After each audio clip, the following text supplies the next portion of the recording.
அனைத்து உரிமை குரல் நண்பர்களுக்கும் வணக்கம். வருஷம் இந்த டிசம்பர் மாசம் வந்தாலே ஏதாவது ஒரு பிரச்சனை சென்னைக்கு வந்துட்டு தான் இருந்துட்டு இருக்கு. இந்த வகையில தற்போது இந்த மிக்ஜாம் புயல் பாத்தீங்கன்னா சென்னையை புரட்டி போட்டிருக்கு அப்படின்னு சொல்லலாம். என்னதான் இயற்கை சீற்றத்துக்கு முன்னாடி நம்மளால ஒண்ணுமே பண்ண முடியாது அப்படின்னாலுமே அதுக்கு கொஞ்சமாவது ஆயத்தமாக இருக்கணும் அப்படின்றத அனைவரும் முன்வைக்கக்கூடிய விமர்சனமாக இருக்கு. இந்த வகையில திமுக ஆட்சின்றது மக்களுக்கு போதிய எதுவுமே பண்ணல அப்படின்னும், ஏன்னா ஒவ்வொரு வெள்ளம் வரும்போது இன்னமும் இவ்வளவு தண்ணி இந்த இடத்துல நின்று இருக்கு அப்படின்னா அரசாங்கம் என்னதான் பண்ணிட்டு இருக்காங்க அப்படின்னு ரொம்பவே மக்கள் பாத்தீங்கன்னா கொந்தளிச்சுட்டு வந்துட்டு இருக்காங்க. அது மட்டும் இல்லாம நாம் தமிழ் கட்சியுடைய தலைமை ஒருங்கிணைப்பாளரான சீமான் என்ன சொல்லியிருக்காரு அப்படின்னா, திமுக கட்சியோடைய இயலாமை அப்படின்றது இந்த மிக்ஜாம் புயல் காட்டி கொடுத்துருச்சு அப்படின்னும், இதுதான் அவங்களுடைய நிலைமை அப்படின்னும், 2015 மக்கள் எவ்வளவு அவஸ்தைப்பட்டாங்களோ அதே அவஸ்தையை இன்னமும் பட்டுட்டு இருக்காங்க அப்படின்னா அரசாங்கமும் சரி நாடும் சரி இன்னும் முன்னேறல தானே அர்த்தம் அப்படின்னு சீமான் அவர்கள் பாத்தீங்கன்னா கடுமையான விமர்சனத்தை முன் வச்சிருக்காரு.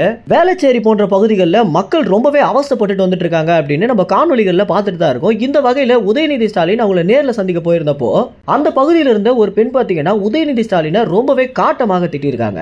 உங்களுக்கு நாங்க எவ்வளவு போன் பண்றது, ஒரு அதிகாரி கூட வரல, படங்கள்ல வர மாதிரி நீங்க நடந்துக்கிறீங்க அப்படின்னு சொன்னாங்க. நிச்சயமாக திமுக அரசுக்கு அப்படி சொல்றதுக்கு அருகதையே இல்ல அப்படின்னு இந்த பெண் பாத்தீங்கன்னா ரொம்பவே கோபத்தோட உதயநிதி ஸ்டாலினையும் திமுக அமைச்சர்களையும் திட்டி இருக்கிறது அப்படின்றது இணையத்துல ரொம்பவே வைரலாக மாறி இருக்கு. 4000 கோடி செலவு பண்ணி அரசாங்கம் என்ன பண்ணாங்க அப்படின்ற கேள்விதான் பாத்தீங்கன்னா தற்போது தமிழகத்தில் இருக்கக்கூடிய ஒவ்வொரு மக்களுமே எழுப்பக்கூடிய கேள்வியாக இருக்கு.